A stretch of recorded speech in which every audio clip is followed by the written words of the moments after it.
दोस्तों, इस कहानी को थोड़ा ध्यान से सुनिए क्योंकि यह कहानी आपकी जिंदगी बदलने वाली है। एक समय की बात है, महात्मा बुद्ध के सबसे प्रिय और करीबी शिष्य आनंद एक बार कहीं जा रहे थे। तभी रास्ते में उन्होंने देखा कि एक अधेड़ उम्र का व्यक्ति एक चट्टान के ऊपर बैठकर रो रहा है। ये देखकर आनंद वहीं रुक गए और उस व्यक्ति के पास जाकर उसके दुखी होने का कारण पूछा। वह व्यक्ति अपने आंसू पोंछते हुए बोला, मैं यहीं पास के ही गांव का रहने वाला एक बदनसीब व्यापारी हूं। मैं जो भी काम करता हूं वही बिगड़ जाता है। व्यापार के चक्कर में मैंने अपनी मां और पत्नी के गहने गंवा दिए, अपने परिवार को खो दिया और यहां तक कि अब तो मेरा घर और खेत भी गिरवी पड़ा है। मुझे तो लगता है कि मेरी किस्मत ही खराब है। उस व्यक्ति की बात सुनकर आनंद बोले, तुमसे किसने कहा कि तुम्हारी किस्मत खराब है? जरा मैं भी तो जानूं कि तुम्हारी किस्मत में क्या खराबी है। व्यक्ति बोला, पहले मैं खेती करता था, लेकिन हर साल उसमें घाटा होता था। कभी सूखा पड़ जाता तो कभी ज्यादा बारिश से फसल खराब हो जाए, कभी आवारा पशु फसल को नुकसान पहुंचाते, तो कभी कीड़े मकोड़े और बीमारियां फसल को बर्बाद कर देते हैं। खेती से मेरे परिवार का गुजारा ठीक से नहीं चल पा रहा था, जिससे परेशान होकर मैंने खेती करना छोड़ दिया। व्यापार करने का निश्चय किया। मैंने पत्नी के गहने बेचकर अपना व्यापार शुरू किया, लेकिन मेरा व्यापार नहीं चला। शुरू में तो मेरे परिवार वालों ने मेरी आर्थिक मदद की, मेरा साथ दिया, लेकिन जैसे जैसे मुझे नुकसान होने लगा, मेरे परिवार वालों ने भी मेरा साथ छोड़ दिया और मुझसे दूर हो गए। अब तो वह मुझे देखकर अपनी नजरें फेर लेते हैं और मुझे ही अपने परिवार की गरीबी और दुर्दशा का जिम्मेदार ठहराते हैं। अब तो मुझे अपना जीवन ही बोझ लगने लगा है। अक्सर मेरे मन में ख्याल आते हैं कि अपना जीवन ही खत्म कर लूं। और मैं आज यहाँ आत्महत्या करने ही आया था, लेकिन हिम्मत नहीं जुटा पाया, इसीलिए इस पत्थर पर बैठकर रो रहा हूँ। दूसरी तरफ मेरा एक मित्र है। हम दोनों ने एक ही साथ व्यापार शुरू किया था, लेकिन वह आगे बढ़ गया और मैं पीछे रह गया। मेरी इस असफलता की वजह से वह हर समय मुझे नीचा दिखाने का प्रयत्न करता रहता है और वो अक्सर मेरे घर आकर अपनी सफलता की बातें करता है। मेरे घर वालों को बताता है कि कैसे उसने कड़ी मेहनत करके इतना बड़ा व्यापार कर लिया, और वह अक्सर अपने फलते फूलते व्यापार के किस्से मुझे, मेरी पत्नी और मेरे माँ बाप को सुनाता रहता है, जिसे सुनकर मेरे घर वाले उसकी तो प्रशंसा करते हैं, लेकिन मेरी बुराई करते हैं, मुझे नाकारा और कम दिमाग का कहते हैं। मेरी पत्नी और माँ मुझे बात बात पर ताने मारती हैं, जिससे मुझे बहुत दुख पहुंचता है और कई बार खुद की नाकामयाबी पर क्रोध भी आता है, लेकिन मुझे समझ नहीं आ रहा कि मैं क्या करूं।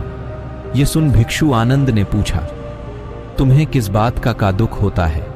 अपने असफल होने का या फिर मित्र के सफल होने का?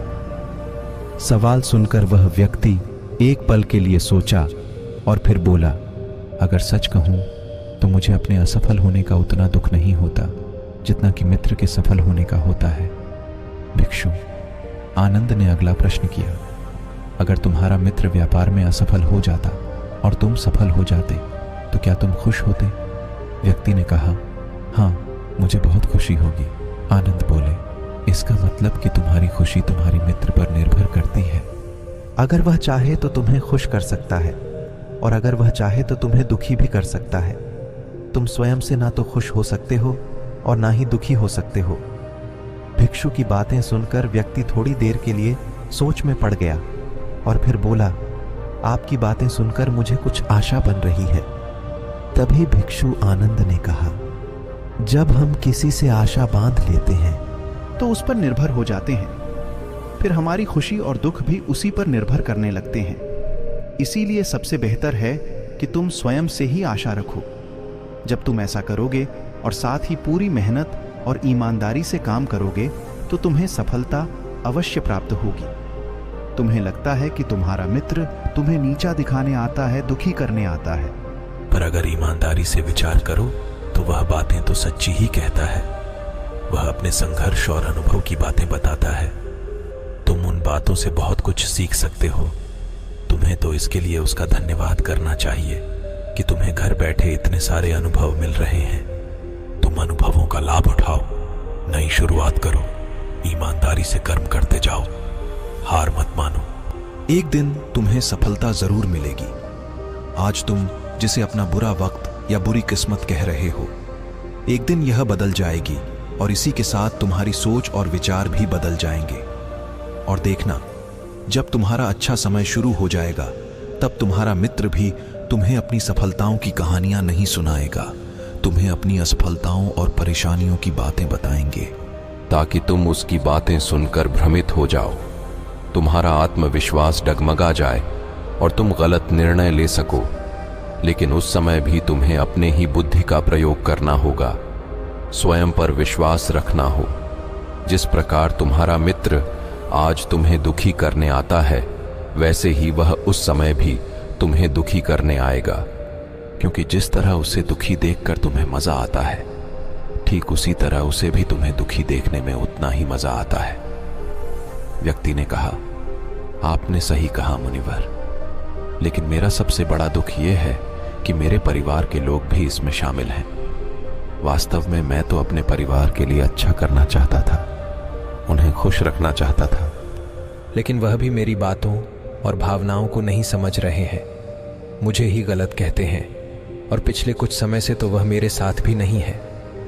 भिक्षु आनंद ने उस व्यक्ति को समझाते हुए कहा, हम हमेशा चाहते हैं कि हम जो कुछ भी करें, लोग उसके लिए हमारी प्रशंसा करें, लेकिन आमतौर पर ऐसा नहीं होता।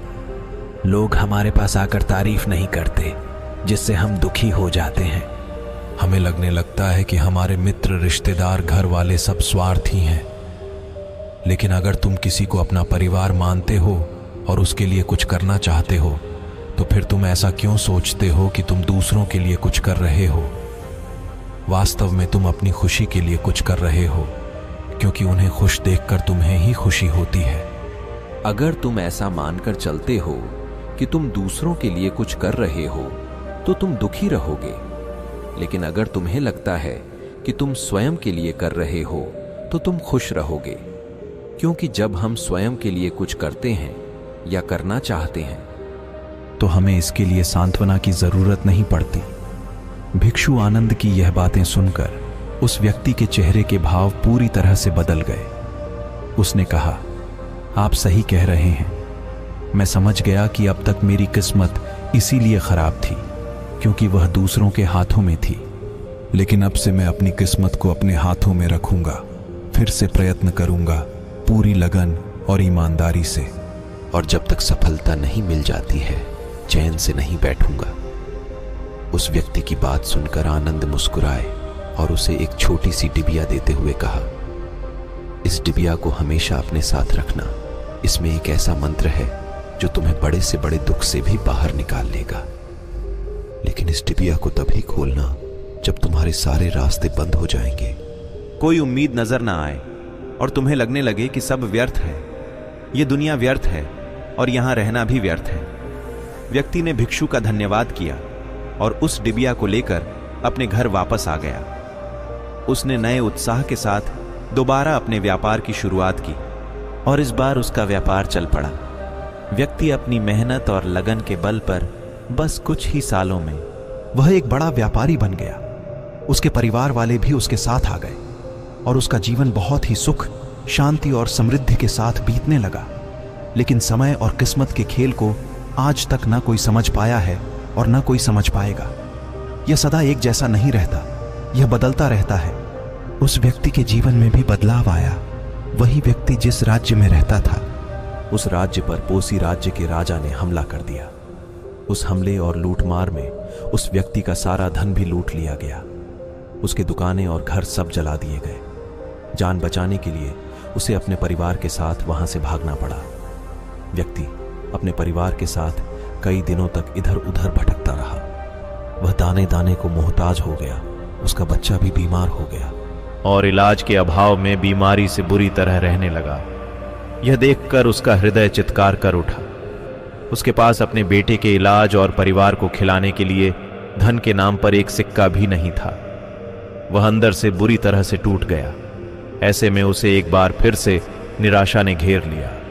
उसे लगने लगा कि उसका जीवन व्यर्थ है, सारी दुनिया बेमतलब है। लेकिन तभी अचानक उसे भिक्षु आनंद द्वारा दी गई डिबिया की याद आई। उसने भी उत्सुकता के साथ उसे खोला।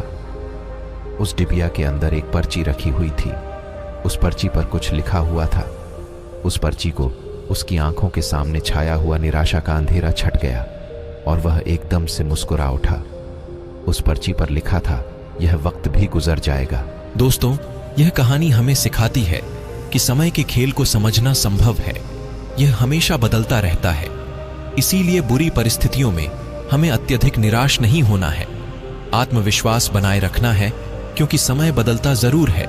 आज बुरा है तो कल अच्छा भी जरूर आएगा। बाकी अगर यह कहानी आपको अच्छी लगी हो तो इस वीडियो को शेयर करें और चैनल को सब्सक्राइब करके बेल आइकॉन प्रेस कर दें। नमो बुद्धाय।